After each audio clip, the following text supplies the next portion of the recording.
为什么现在离婚的女人越来越多了？ Why are so many women getting divorced these days? Is it really true that only second-time around women are in demand?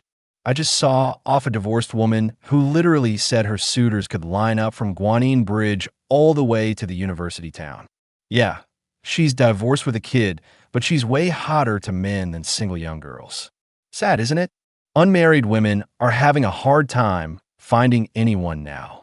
Before she married her ex, this woman was genuinely undesirable, never dated anyone, worked for years, only met her husband through a coworker's introduction. The husband was the honest, quiet type who doesn't do romance or surprises, didn't earn big money, but out of his 8,000 renminbi per month salary, $1.20 USD, he handed over 7,000 renminbi, $9.80 USD, to his wife every month, didn't smoke, drink, or gamble, came home right after work to cook, clean, and take care of the kid. And she still wasn't satisfied? After marriage, suddenly men were all over her. That made her think she got married too young and too fast without knowing her real market value. So married life felt bland as hell, especially after the kid. Her salary 5,000 renminbi, $700 USD. Husband 8,000 renminbi, $120 USD. Money got tight. So when some guy whispered sweet nothings or a male coworker helped her out a little, she got delusions of grandeur, decided she didn't deserve this boring life, and impulsively divorced. The kid was still tiny. She couldn't bear to part with him, so she fought for custody. Because the kid stayed with mom, the ex left her the apartment too. She thought a brand new happy life was about to start. Turns out life played a massive joke on her. What joke? The ex did leave her the apartment, but it wasn't paid off. He'd been paying the mortgage the whole time. After divorce, that burden fell on her. Kids still needed constant care. Grandparents used to help, but now divorced, she had to do everything herself. Couldn't work, couldn't pay the mortgage. If she worked, no one watched the kid. She sent the child to her parents, but less than 2 years later, they sent him back because she has a younger brother who just had a kid too, and her parents live with a brother who'll support them in old age. So obviously they babysit for the son, not her. Now she's stuck with the kid, can't work, thought fine, I'll just remarry. Need a man in the house to rely on. The second she mentioned marriage, all the guys circling her scattered like roaches when the light turns on. So she tried crawling back to the ex. Ex said, "Can't raise the kid? Send him back. He's my flesh and blood. I'll raise him myself, but you? Don't bother coming back." Flat out rejected. She couldn't understand how her perfectly fine life turned into this mess. So she came to me asking if, now that she's free of the kid burden, has her own place and a job, she can still land a good man. I had to be straight. I really can't help you. Why? You still have tons of guys chasing you, right? Yeah. Tons on F*CKU. Nobody wants to marry you. When you were still married and someone else was paying your bills, those guys could play for free, zero responsibility, chat you up, brag a little, treat you like a side chick. If it ever blew up, they walk away clean. You wouldn't dare make a scene anyway, just swallow the humiliation. Even divorced, you're safer than random hookers, good skills, clean, low risk, like a luxury bus. Pay a couple bucks and everyone want a ride. But ask someone to actually buy the whole damn bus? Who's going to be that sucker? Divorced women are indeed popular, but only for dating. Marriage? Extremely hard. Test drives galore, buyers almost zero. Sure, not 100%, some divorced women do marry up, but that's because they were high value to begin with, not because they're secondhand. A used mansion still sells for millions because it was a mansion from day one, not because it's used. Anything above your actual league is fake market value. Most men out there only want test drives, never the purchase. Don't let the crowd of loud, flirty guys at your door blind you. What pot you are determines what lid you get. 这位40岁的大龄女生首次相亲。 This 40-year-old leftover woman showed up an hour late to her very first blind date. Sat down, didn't say a word, just started scrolling on her phone like the guy across the table didn't exist. The poor dude was totally stunned. but still mustered the courage to ask one last question before walking out heartbroken. Right after he left, the woman burst into tears. She genuinely believed anyone matched with her couldn't possibly be that bad. Turns out she got nothing but trash here, man. The matchmaker had already pulled every trick in the book. This girl only wanted her dream prince, and it took blood, sweat, and tears to even find these candidates. She's a Sichuan girl everyone calls Meow Meow, currently working as an accountant. At 40, she's never had a single relationship and is finally starting to panic, treating the matchmaker like her last lifeline. Her mom, though, isn't worried at all, says the reason her daughter is still single is because men are too picky. Mom insists the guy has to have property, good income, tall, handsome, young, like picking a concubine for the emperor. She always told her daughter, either stay single or only settle for perfection, just like her late husband, who could cook, do laundry, and take care of the kid all by himself in the communal kitchen. In my heart, he was the most perfect man in the world. The matchmaker nearly spat blood when she heard that. Just the height requirement alone wipes out half the men in Chengdu. Never mind cooking skills, depth of character, and mom's approval. Despite the sky-high standards, the matchmaker still tried. She politely suggested the girl work on her own appearance too. First guy. Less than 10 minutes in, Meow Meow walked out with a sour face. Matchmaker. Isn't this the mature, stable type you wanted? Girl. Mature? He's rotten. Turns out she thought he was too old, height perfect or not. The guy actually really liked her and kept begging for her number. She awkwardly turned him down. Next, the matchmaker brought a rich 38-year-old business owner. Knowing he's divorced, he spoke softly and carefully, but still couldn't get past her poker face. She sat there stone cold, playing with her phone the whole time. When it finally ended, she broke down crying again, telling the matchmaker that even though she had lowered her standards, she still couldn't find anyone like her dad, but she shouldn't have to stoop to these levels. One has no property, the other is drowning in debt. I could even tolerate that much, she sobbed. After these dates, the matchmaker finally got it. The girl says she's lowered her standards, but deep down, she still only wants a carbon copy of her father. That's the template she'll chase her whole life. She's still single because maybe, just maybe, she needs to wake the hell up and face reality. After hearing the truth, the girl came to enlightenment and declared she'll keep chasing the happiness she wants and will absolutely never settle. Pursuing happiness isn't wrong, but it has to be grounded in reality. We sincerely wish all the lovers in the world eventually find each other. 作为一个大龄剩女呢，我觉得 As an older, leftover woman, I feel that high-priced bride prices are unnecessary. Because for women, I believe that when you get married, you must bring your own dowry. That way, when you marry into his family, you'll have more face in front of your own family, right? Things like wedding banquets, I feel there's no need to have one, and there's no need to buy a car or a house. Actually, none of these are needed. Most importantly, there's no need to buy the 5 gold items, 5 pieces of gold jewelry. When you get married, prepare a bit more dowry, not bride price, but more dowry. This way, you'll have more confidence when you go back to your parents' home. I am personally looking to recruit a live-in son-in-law. The requirements are that he must be 1.8 meters tall and have abs. For example, after we get married, you'll just be responsible for watching the kids at home.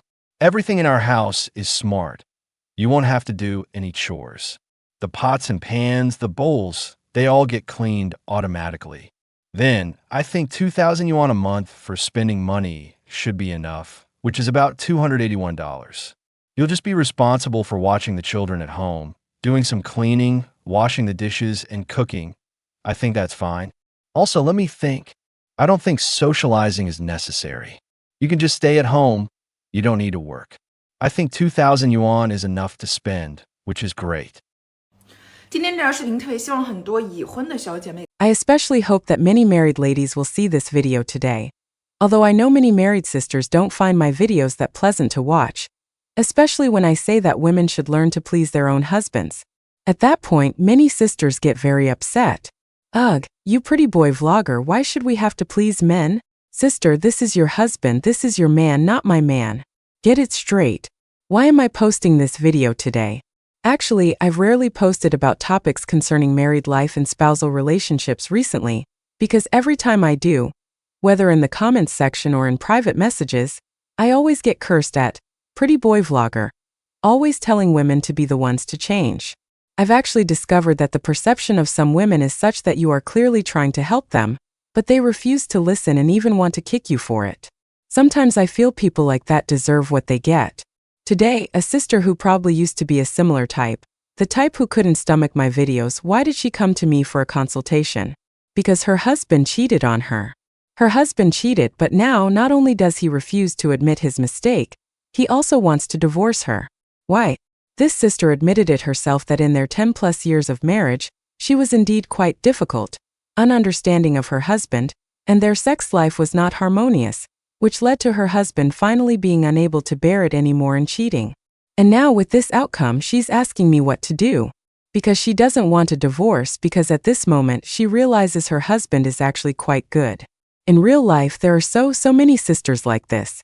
Their husbands are actually quite good, but they always want to act up and put on airs, including in their daily lives, always using sex to threaten their men. If he does something she dislikes, she won't play cards with him. If he does something else she dislikes, she gives him the cold shoulder for days, they sleep in separate rooms and so on. Do you really think men are helpless? In fact, many men are just biding their time, waiting for an opportunity when they are capable enough to leave you. Once they make it big, climb the ladder, or earn enough money, the first thing they'll replace is you. At that point, the woman regrets it and asks me how to win her husband back. What were you doing all this time? And again, you're not pleasing other men. You're pleasing the father of your children, your other half. We have an obligation to make our other half happy, because only when you make him happy can he better serve you.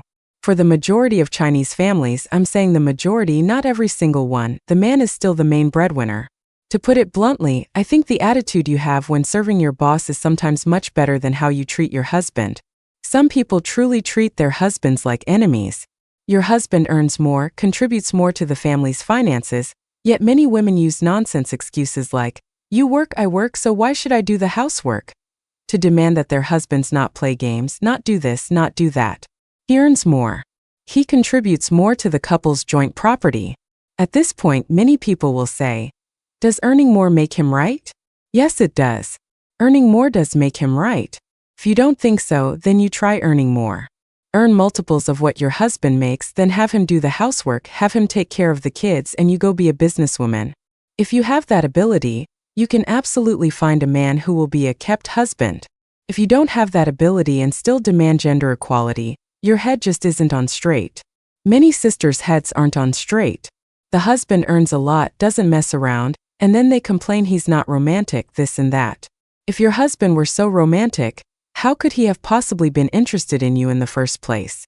So for many people, it's only when they're handed a death sentence that they ask, hey, how can I save this?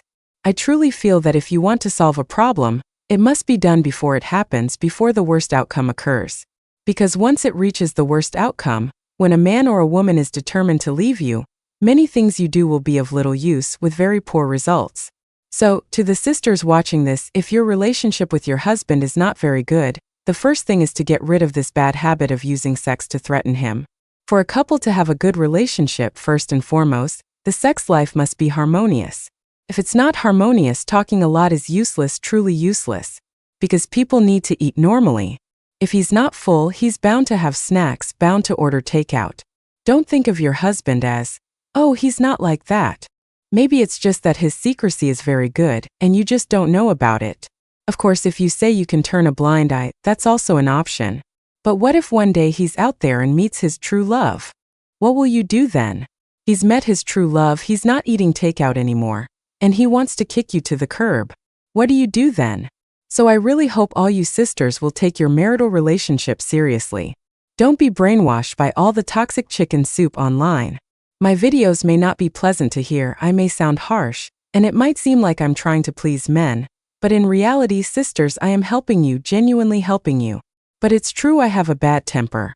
Maybe it's like that saying, The truth is hard to hear. Good advice is harsh to the ear. But if you really listen, you'll find that what I'm saying is right. Otherwise, when you really run into trouble, do you want to listen to someone who tells you the truth? Or do you want to spend money to have someone flatter you? Get your head on straight, really. I still hope that all the married sisters watching this will learn to manage their marriages well and look after their husbands. And by look after, I definitely don't mean controlling, restricting, or threatening, but mutual love and affection, and properly nurturing this relationship. Men are afraid of trouble. If he's well-fed and eats well at home, he won't dare or won't want to eat out. Of course, there are always some scumbags, both men and women, who like to do such things, but they are in the minority. So just play the odds. But if you let him be neither full nor satisfied at home, then he's bound to order takeout. After all, a living person can't be held back by a full bladder, and a person can't starve to death, you know?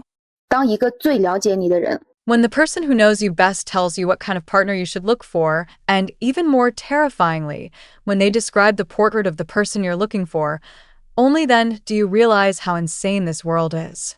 Today, when I heard the person who knows me best tell me that my standards for choosing a partner are indeed too high, my entire worldview collapsed.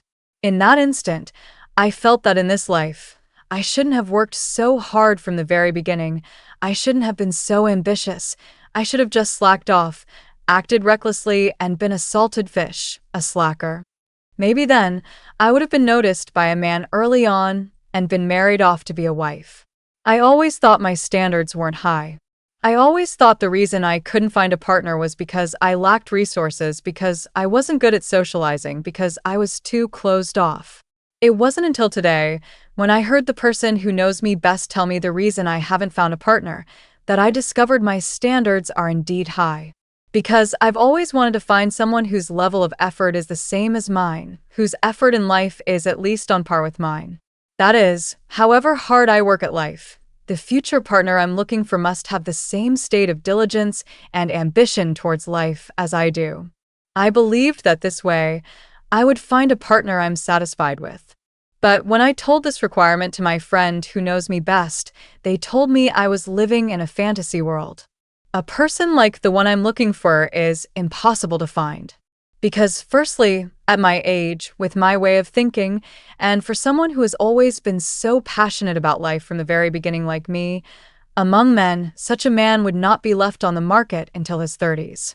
He wouldn't even last until 28 before being snatched up by a woman. So, at my age, the kind of person I'm looking for is either divorced, non-existent, or a fraud. Okay, in that case, I can only compatibly lower my standards and look for someone younger than me. But if I look for someone younger, who is younger in age and can meet my hard requirement, that is, being very hardworking in life, ambitious, and able to achieve results, a young man like that would not go for an older woman. He wouldn't be particularly fond of a career-oriented woman. He would prefer the silly, fair-skinned, sweet type of girl. So, downward compatibility doesn't work either. Therefore, I can only look for someone around my age who has absolutely no fighting spirit, who is just lying flat and slacking off. That's the only way I'll find someone. This is the portrait my best friend painted for me. But when I heard this portrait, it completely failed to meet my requirements, not even a little bit. So, in my mind, upon hearing such a portrait, if this is truly the reality, I would rather not get married for the rest of my life than find a partner by forcing myself to be downwardly compatible to find someone.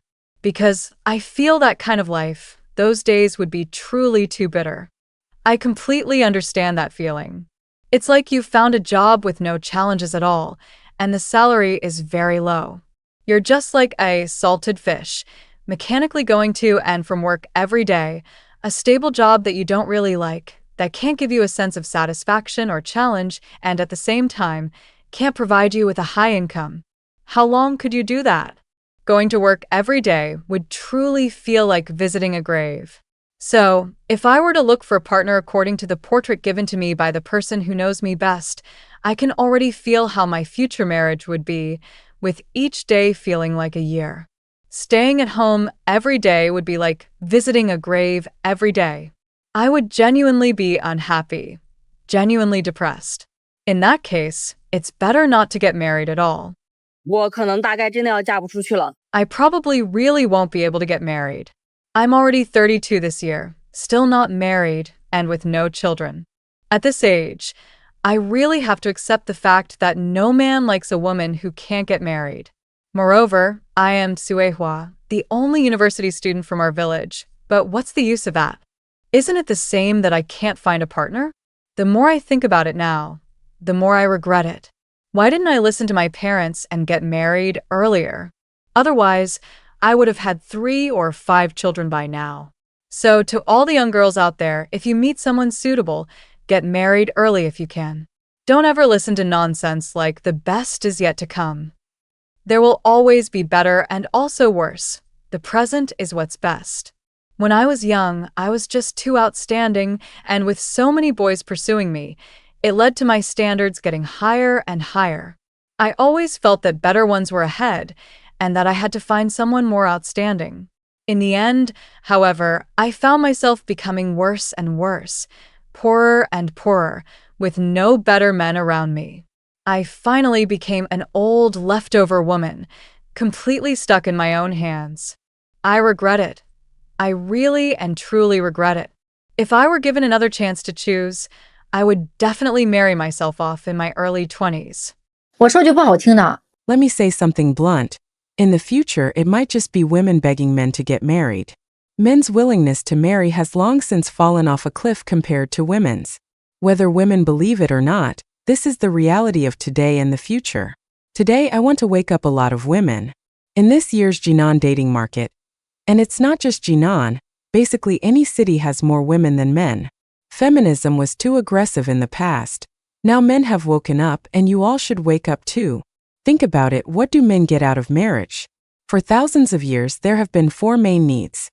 Having someone to take care of their daily life, having children, fulfilling physiological needs, and having someone to share hardships with. But now, these things no longer require marriage to be achieved. Let's start with daily life needs. For food, there's takeout and canteens. For laundry, there are laundromats and dry cleaners.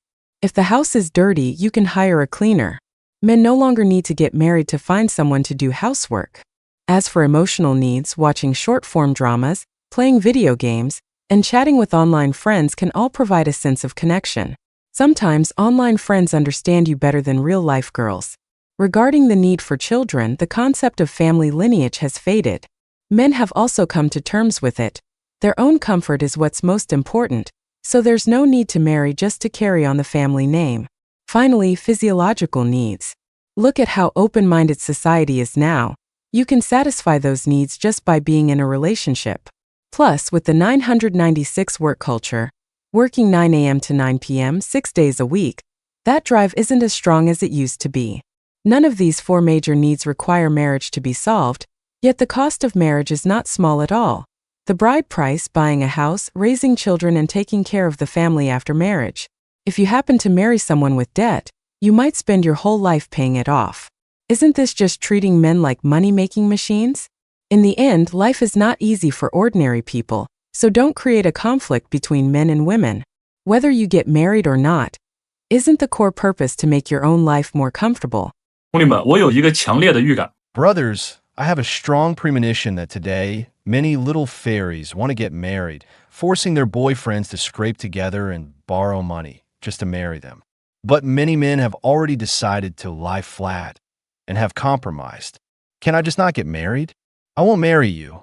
I can't afford to marry you. I don't have that ability. I'm not getting married. I'm not dating anymore. I have a premonition that in the next 2 years, 3 at the most, many of these little fairies will start to panic. They'll stop blaming the man they're currently dating and will instead say, "Why won't you marry me? I don't even want money, and you still won't marry me?" I have this feeling, and why?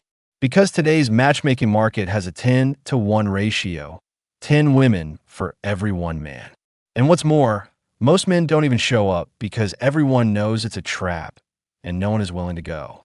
In a few more years, many older women will be ridiculously old, while the younger female students of today no longer dislike uncles. In fact, they really like them. This means older single women will have no market value at all. But they don't want to hear this, even though it's the truth. I remember reading a news story before about a time in Hong Kong when women also looked down on Hong Kong men, demanding all sorts of things to marry them with very high standards, much like the women in mainland China today.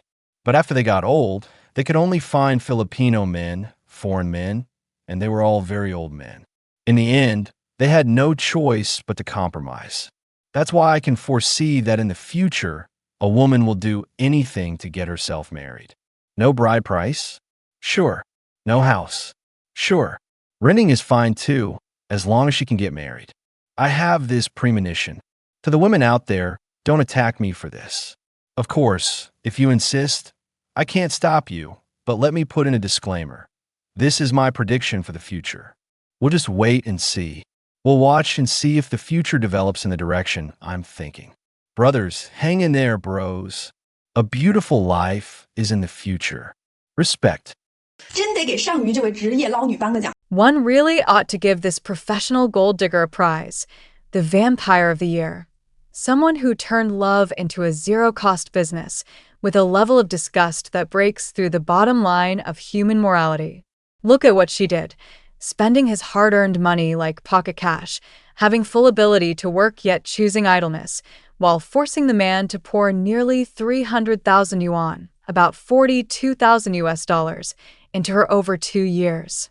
From Apple devices to gold jewelry, from daily expenses to miscellaneous costs, even their dating expenses had to be covered by his online loans, and she even made him sell the company's computer to make up for it.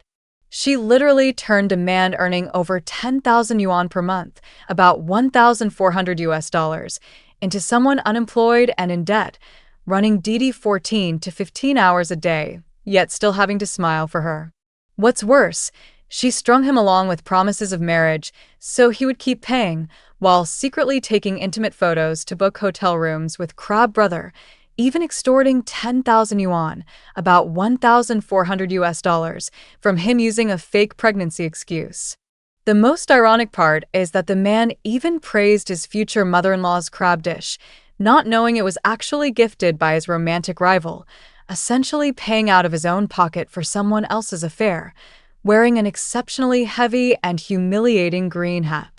Her wrongdoing goes far beyond simply spending money in a relationship. It is systematic exploitation, treating conscience like trash and trust like bargaining chips. She never intended to marry him, yet used the lie of getting the marriage certificate next year to trick him into massive spending. This is not love, but the reserve force of fraud. When he fell into debt and unemployment because of her, she felt no guilt and instead blocked him everywhere online, ignoring even his request to return valuable items to pay off debt. Her mother also used the excuse of voluntary gifts as a shield, acting as if he deserved to be deceived. She enjoyed his financial support while being involved with another man to get more money, treating affection as a two-timing money-making tool, utterly devoid of morality or shame. In her eyes, she kept him when useful and discarded him when not. She calculated that he was an honest, love-driven man she could fully control, allowing her to exploit him endlessly, even boldly using his money to fund her betrayal. At its core, she relied on the idea that good people are easy to bully, using another person's deep affection as capital for her own profit, selfish to the bone. The law is now clear. Demanding large sums of money under the pretense of love or marriage can constitute fraud, and cases can be filed for as little as 3,000 yuan, about 420 US dollars. She thought voluntary gifting could excuse her, forgetting that large expenditures based on marriage promises are legally refundable. In the end, a gold digger may enjoy temporary pleasure, but eventually she will face the consequences of her greed. And the man's experience serves as a reminder to all honest people. Love can involve giving, but you must never become someone who throws money endlessly without boundaries. 我今年呢，马上快39岁了。 This year I'm about to turn 39. I'm still not married and have never had children, and I suddenly feel that I'm really old. It's only at the age of nearly 40 that I feel the words independent woman have truly deceived me horribly. I think the concept of an independent woman is a scam. I used to believe that as long as I worked hard to earn money, could support myself, establish a foothold in society, and had the ability to buy a car, a house, and take care of my family, then I was very capable. I felt great about myself, very proud. Besides my parents, I have never relied on any man for a single cent. But thinking about it now, who on earth instilled this kind of thinking in me? The idea that you have to work hard to earn money, you have to earn money to support a family, you have to be self-reliant and strong, you have to be an independent woman. A woman can only rely on herself to be an independent woman, right? I've worked my fingers to the bone like a beast of burden for so many years, and now my marriage has been delayed. I even feel that now, at almost 40, I might no longer be able to have children. Every day, I don't even know what I'm striving for. A woman clearly has her own hardships to bear. If you evade the responsibilities of being a wife and a mother, no matter how much money you earn, to be honest, once you get married, it's all earned for the man. You're just subsidizing his family. You can't live a good life this way. You're just giving everything away. Think about the money you've worked so hard to earn. After you get married, you still have to give it to your husband's family. Moreover, when you reach a certain age, honestly, you won't be able to get married. Stop fantasizing. No one will marry you. I feel like I've been terribly deceived, but it seems it's a little too late to realize it now. And before we continue, let us know in the comments where you're watching this video from. Connecting with viewers from all around the world is a huge inspiration for us. Thank you so much. I think if he's a billionaire, the starting point should be $1,000,000 yuan, right? A financial capacity starting at $1,000,000 yuan, approximately $140,000.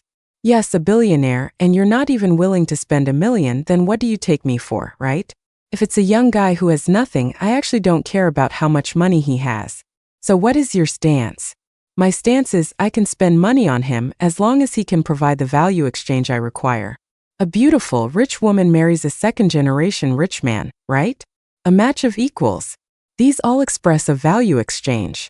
Then why don't you follow your own logic, find a poor young man? And since your income is very high now, right, we don't even need to talk about your 10 million yuan, approximately $1,400,000. So what you're saying is, this young man doesn't have to give you any money, but instead you have to give him a 1 million yuan dowry, approximately $140,000. Is that what you mean? I didn't say 1 million. If his value can reflect 1 million, of course I can give him 1 million. If his value can reflect 10 million, I will give him 10 million. Just like President Yu. What you mean is, if that woman has no value, even if she's a billionaire, then I won't give any money because her value is gone. Why should I give them money then? I'm only speaking for myself. If we're talking about this young guy, according to your logic just now, it is my logic. If this young guy is worth 10 million, I am willing to give him 10 million. For example, the wealthy President Yu, right? She spent 10 million on a young guy, finding someone 30 years younger than her. A moment ago, you weren't talking about value, you were talking about proportion. Then when it comes to you, no, not when it comes to you, it immediately becomes about value. In other words, as long as the knife doesn't fall on you, as long as it's not your money being spent, you'll never feel the pain. Of course, it's different. I've said it, for me, if he is worth 10 million, I will give him 10 million in value, right? If he's worth 100,000, approximately $14,000, then I'll just give him 100,000.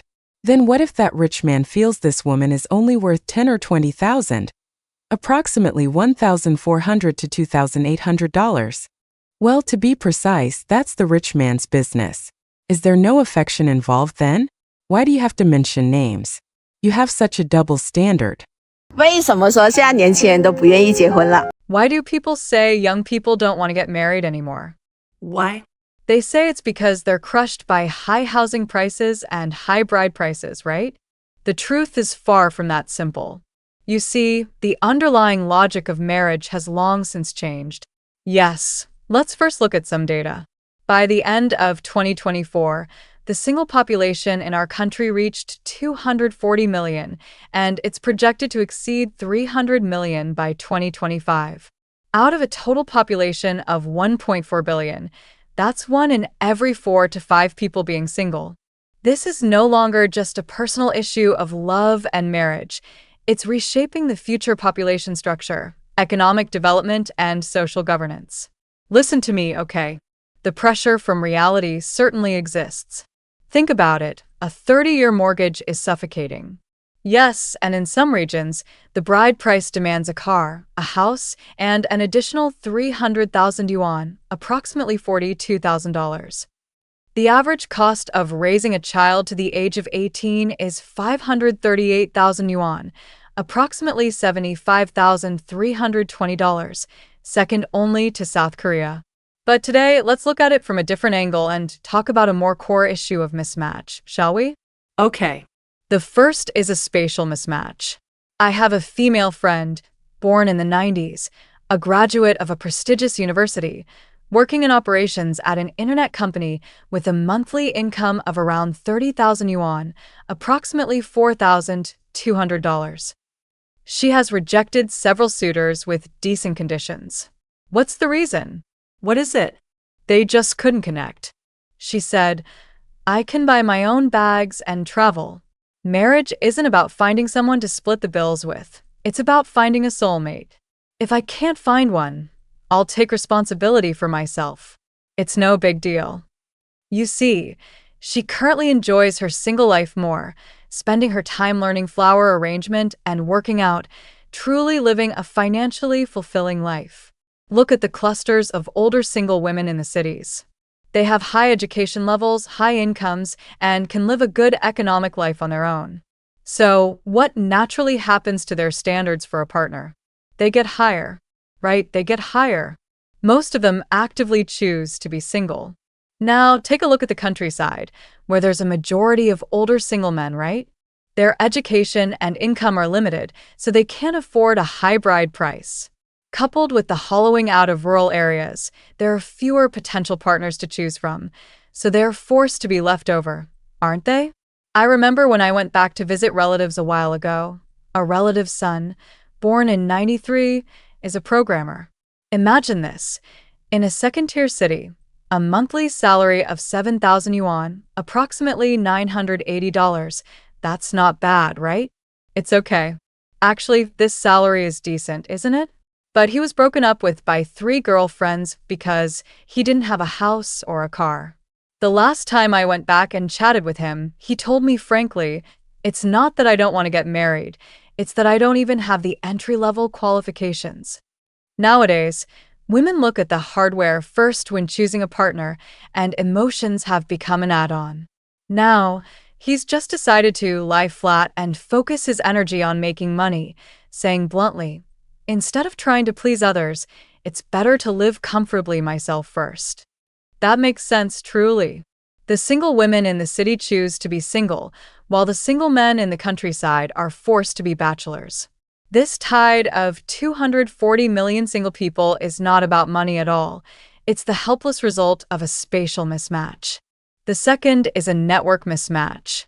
We always thought that with the rise of short-form videos, the information we receive is becoming more and more comprehensive, right? Yes. But now it's actually becoming more and more polarized, you know? How so? For example, you men, all you see are videos about how hard it is for men, how men suffer and are tired, how men earn money to support the family and women don't understand them, right? And women, all they see are videos about how hard it is for women, how women feel wronged, how men who can make money don't love them, and the men who love them can't make money. So, this has made it so that many people no longer think from the other's perspective. Coupled with algorithmic recommendations, it has actually led to an information cocoon, which not only reinforces everyone's existing perceptions, but also means that when they meet in real life, they have no common language. It becomes very difficult to meet like-minded people, doesn't it? The third is a cognitive mismatch. For the generation of the 60s and 70s, marriage was about living together and carrying on the family line. Getting a divorce would lead to public criticism, right? Right. Now look at university students.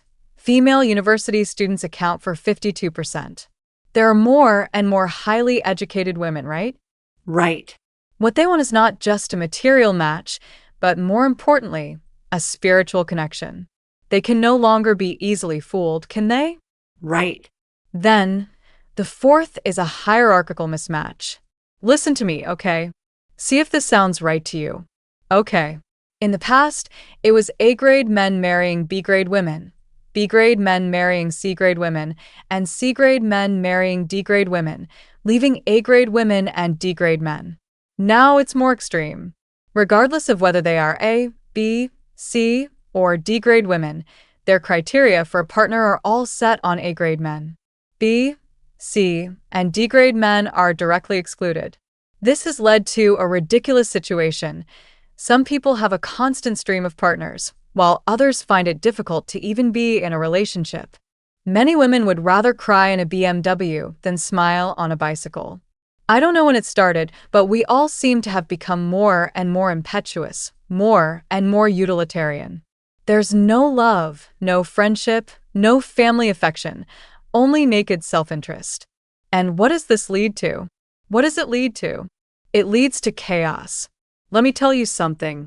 Okay. Old men chase young women. Young girls love older men. A pear blossom presses upon a begonia. A sexagenarian marries a young bride. Greenhouses have disrupted the seasons, and money has disrupted the ages. With money, you can find a partner. Without money, you die with regrets. In the end, it's not that young people don't want to get married.